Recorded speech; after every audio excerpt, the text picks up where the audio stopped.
Naku po mga kababayan, mukhang kinakabahan na ang Malacanang kasi may bali-balita daw may umuugong di umano na susugurin daw ito sa darating na June 12 mga kababayan.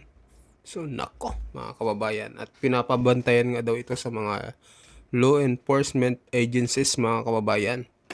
Dahil nga syempre baka matulad ito nung nakaraan nung rally na talagang grabe ang harang mga kababayan.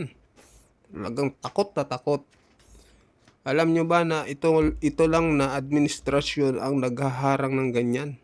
Nung mga nagdaang administrasyon naman, wala namang mga ganyan-ganyan mga kababayan. Ito lang ang pinakamatindi. Dahil sobrang galit ng ating mga kababayan. Dahil sa nangyayari ngayon sa ating bansa. So panoorin nyo mga kababayan, itong balita sa UNTV, kung paano ka mukhang panik na talaga itong palasyo mga kababayan, at pinapabantayan na nga, pero hindi pa naman sure kung mayroon talagang mangyayaring suguran sa June 12. So ito na mga kababayan. Pinakikilos ng Malacanang ang law enforcement agencies kasunod ng ulat na susugurin umano ang palasyo sa June 12. Yan, susugurin di umano ang palasyo sa June 12. Ayon kay Palace Press Office Claire Castro, nasa mandato naman ng law enforcement agencies na aksyonan ang ganitong klaseng iligal na aktibidad. Kasunod ito ng impormasyong inilabas ng isang kolumnista na susugod sa Malacanang ang mga taga-suporta ni Vice President Sara Duterte. Binagbintangan pa mga kababayan. Nung nakaraan, di ba? Mga makakaliwa yung sumugod sa Malacanang, tapos pinagbintangan pa itong supporters ni VP Sara Duterte, mga kababayan. Grabe talaga to si Auntie Claire. Kasabay ng pagdiriwang ng Independence Day. Gayunman sinabi ni Yusek Castro na hindi pa naman kumpirmado ang nasabing plano. Hindi pa naman kumpirmado ang nasabing plano, pero naghahanda na sila mga kababayan.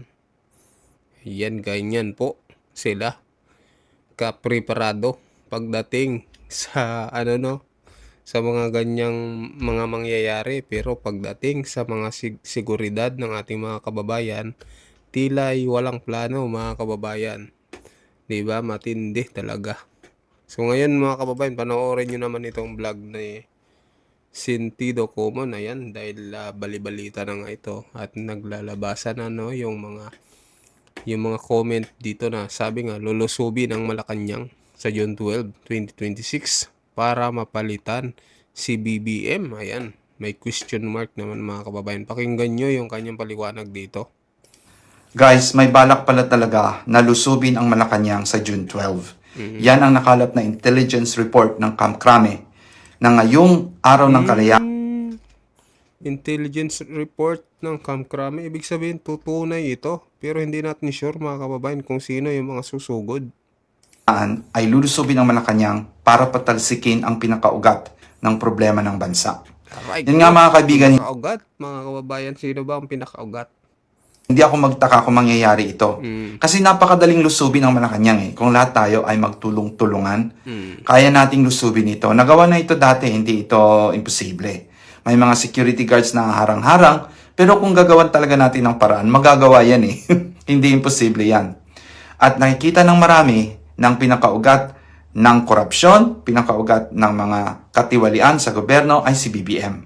Mantakin mo nagdala siya sa atin ng 7.2 inflation rate. Napakataas na ng mga bilihin sa Pilipinas. Ang dami ng nagugutom. Tapos 18.3 na ang foreign debt natin. Ang utang natin sa labas. Hindi na natin ito kayang bayaran, interest pa lang. Ikaiga na tayo. 203 billion ang nawala sa flood control scams. At 500 million na mga Pilipino walang trabaho. Si Marcos talaga guys, sinungaling, adik, at ang ginagawa ay panay pangako. Ni isang bagong classroom sa Department of Education, wala pang nagawa. Pero ang dami na niyang nasabi tungkol dyan. Kaya hindi na talaga makatwiran to. Hindi na talaga ito katanggap-tanggap. Hindi ako magtaka na ang lahat ng mga Pilipino ay lalabas na one day at patalsikin siya. Ito guys, ang balita ang nakalat ng Kamkrame na June 12 daw ang plano ng karamihan. Babasahin ko sa inyo.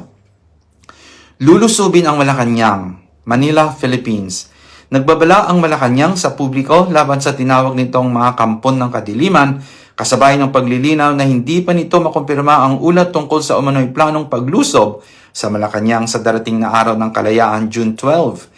Ang pahayag ay kasunod ng social media post ng veteranong broadcaster na si Ramon Tulfo na nagsabing may intelligence report na tinalakay umano sa Kamkrame tungkol sa isang planong pag-atake sa palasyo na iniuugnay sa mga grupong sumusuporta kay Vice Presidente Sara Duterte. Inihayag din niya na umano'y may natanggap na impormasyon ang Philippine National Police hinggil sa naturang banta na posibleng pangunahan ng isang religious group. Gayunman, sinabi ni Presidential Communications Officer Clarissa Castro na wala pang kumpirmasyon ng pamahalaan sa naturang aligasyon. Sabi niya, sa ngayon, wala pa tayong makukumpirma na sinasabing plano ng mga destabilizers sa June 12. Idinagdag niyang hindi na bago ang mga pagtatangkang guluhin ang gobyerno at inakusahan ang mga nasa likod nito na nais umanong mailuklok sa kapangyarihan ang kanilang puon bago pa ang 2028 elections. Hinimok naman ni Castro ang publiko na manatiling mapagmatsyag habang tiniyak na nakahanda ang mga law enforcement agencies at investigative bodies na aksyonan ang anumang mapatunayang illegal na gawain. Sa kasalukuyan, wala pang inilalabas na opisyal na security advisory ang Malacanang at wala pa rin pampublikong kumpirmasyon mula sa PNP hinggil sa sinasabing intelligence reports. Guys, minamasama naman nila si Sara Duterte na wala pala silang kumpirmasyon. May mga aligasyon lang pala. Pero sinasabi nilang kaugnay daw ito kay VP Sara. Lahat ng mga masasamang mga fears nila, si VP Sara ang sinisisi. Ang mga magnanakaw daw sa gobyerno ay nasimula nung panahon ni Duterte. Parang Duterte yung kalaban ni Claire Castro. Wala nang naiba sa kanyang narrative. Pero hindi talaga tayo magtaka kung talagang lulusubin ang Malacanang one day.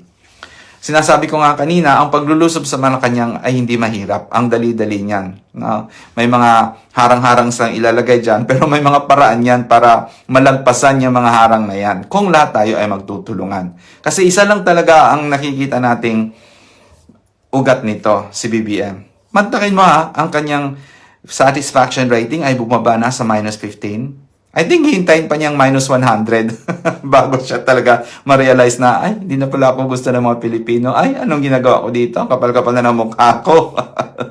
Bakit di na lang ibigay, no, ang pagkakataon na pamunuan ng Pilipinas ng isang mas magaling pa kaysa sa kanya?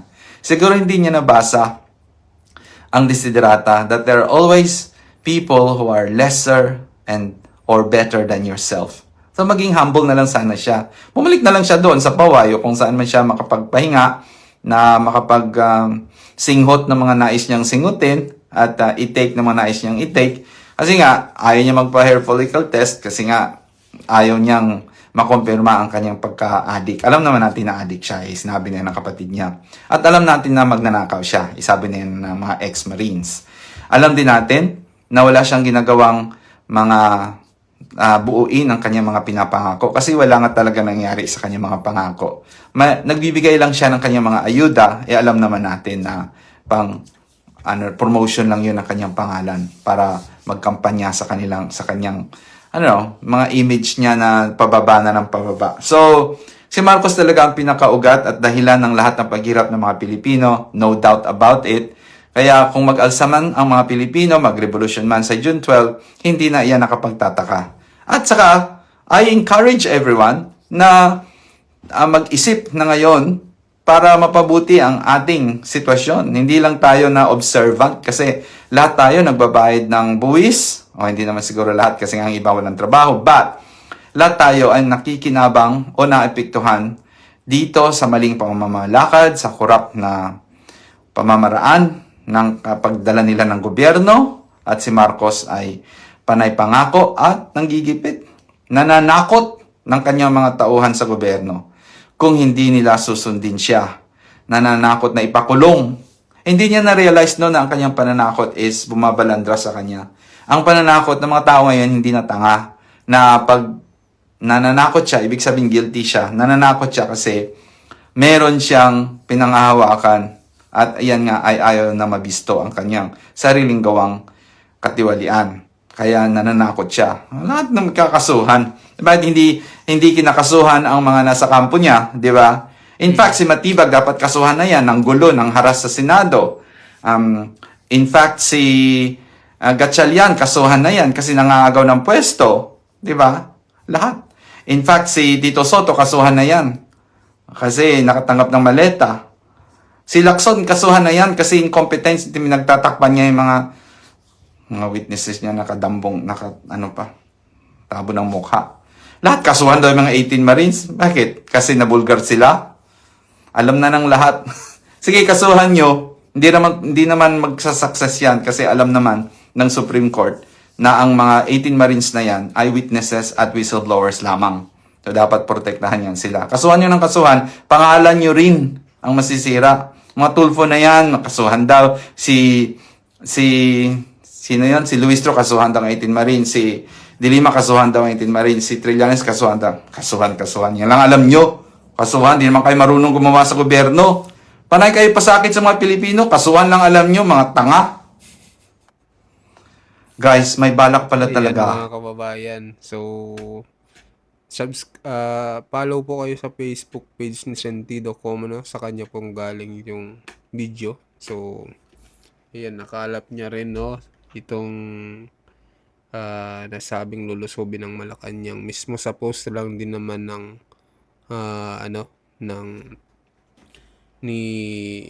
ng Malacanang na lulusubin daw sa June 12, mga kababayan. So, pero hindi pa naman sure, no, kung sinong grupo. Pero itong si Anticlear ay pinangangalandakan na grupo daw ni o di kaya supporters ni VP Sara Duterte daw ang susugod sa June 12, di ba? Wala pa nga. Talagang pinapangunahan nyo na, mga kababayan. So, ayun lang po, mga kababayan. Maraming salamat po sa mga bagong pasok dyan. Pa-subscribe po ng ating channel, mga kababayan. Maraming salamat po sa inyong lahat.